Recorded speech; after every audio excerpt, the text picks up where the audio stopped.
tardes, profesora, compañeros.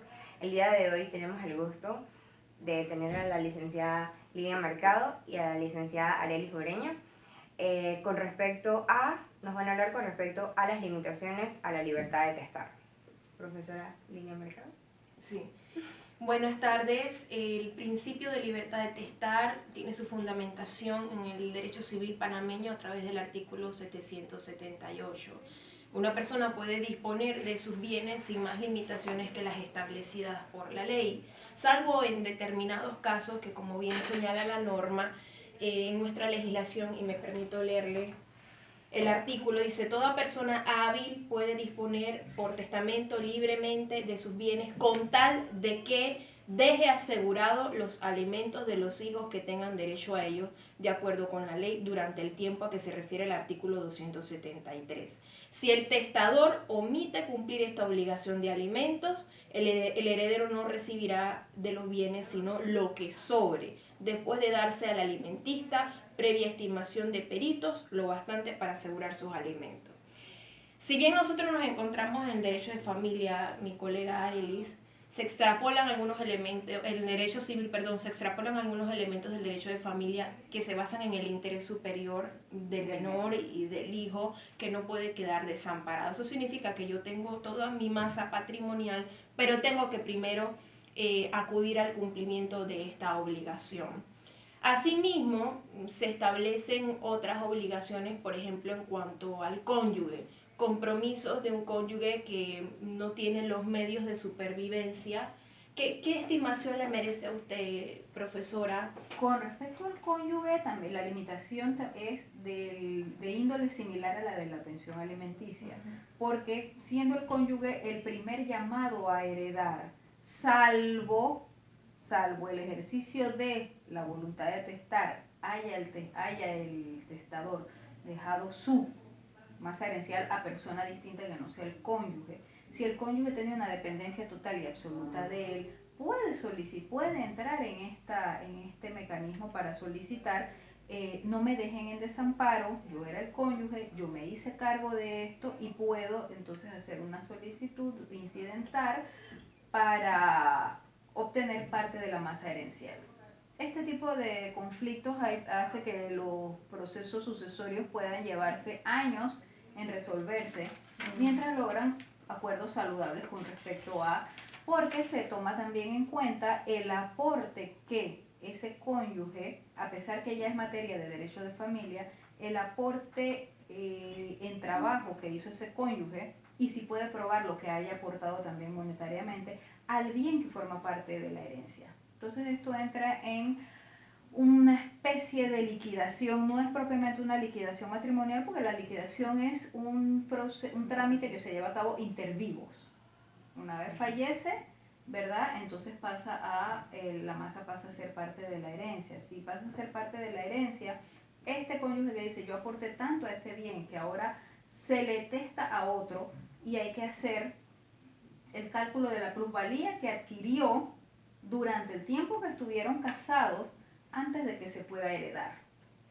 ¿Me explico? Sí. Para poder que entonces ese cónyuge no quede en desamparo en razón de sus aportes dentro del matrimonio. Porque los aportes pueden ser materiales o pueden ser inmateriales, como es todo el trabajo doméstico que se hace dentro de, incluyendo la crianza de los hijos. En otras latitudes, en otras legislaciones mucho más desarrolladas, con códigos civiles que han ido siendo adecuados a los tiempos, el nuestro tiene 100 años y muy poco se ha ido adecuando, sí se ha logrado ya tasar este aporte de trabajo que hacen los cónyuges, o en el derecho de familia, tomando en cuenta que somos una de las pocas legislaciones que tiene una jurisdicción especial de familia expresamente determinada.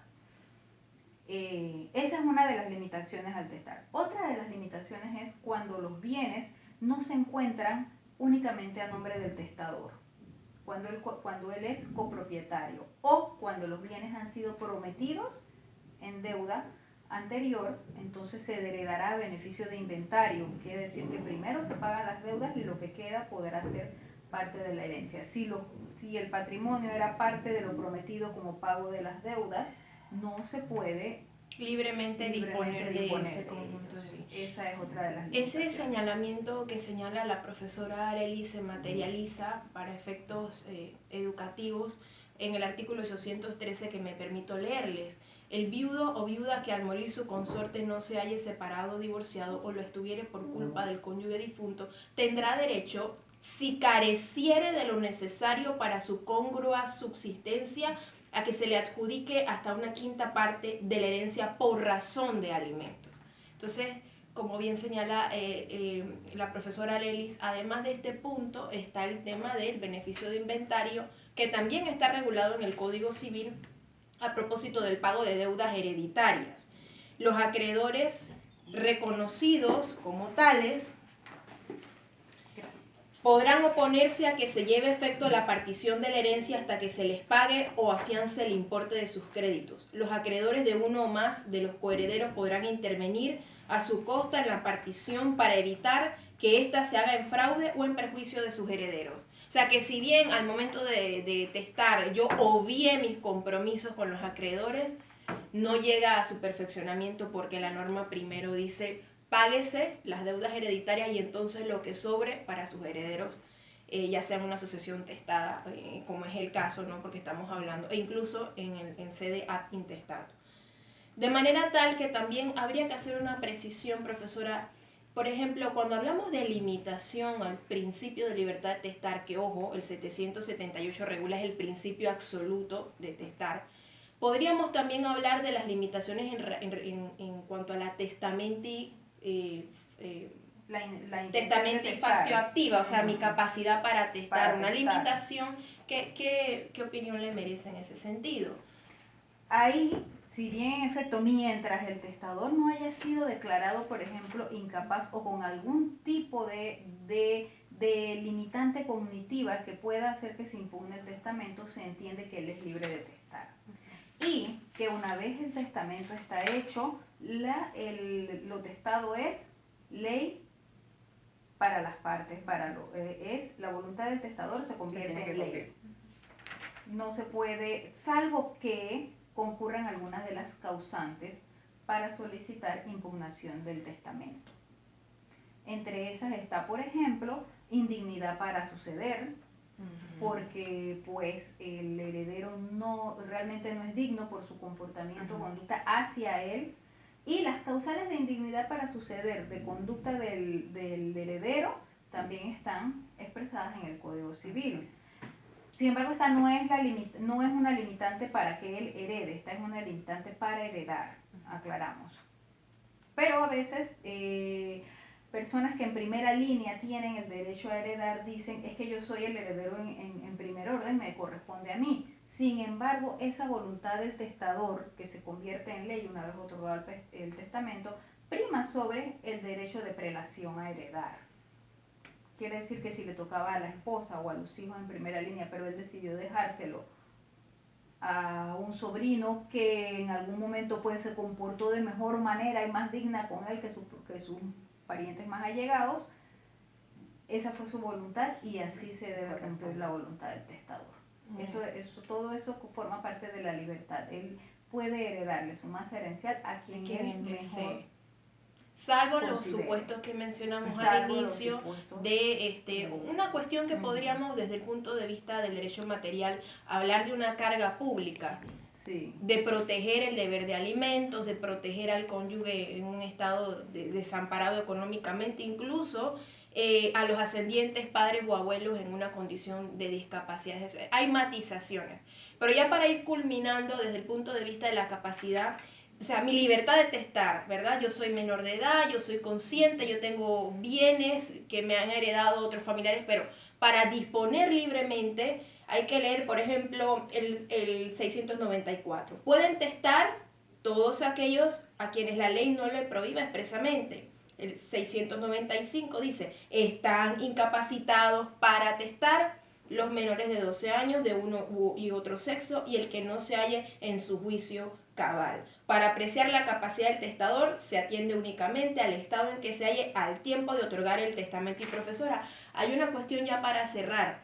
El principio de libertad de testar incluye también la prohibición de testar mancomunadamente. Yo quiero testar con Arelis, nosotros somos familia, tenemos bienes en común, pero ella a su testamento y yo al mío. Esa también podría ser una matización al principio de libertad de testar. Y no podemos condicionar porque dice, es que vamos a testar mancomunadamente y al momento y cuando nos morimos entonces heredan, pero si no, nada dice que van a morir, van a fallecer, van a perder la vida, ¿verdad? Al mismo tiempo. Eso, entonces, esa es una limitante también. Y las otras dos limitantes que mencionó la profesora Lidia, que son la minoría de 12 años, menores de 12 años, y aquellas personas que padezcan, que no están en su juicio. Que no están en su sano juicio, tal cual se expresaba en el momento en que se redactó nuestro Código Civil. Hoy pues se usan otro tipo de expresiones, pero es para dar a entender que la persona no cuenta con con el suficiente raciocinio para llevar a cabo este tipo de actos, ya sea porque mantiene algún tipo de discapacidad cognitiva o porque algún tipo de enfermedad mental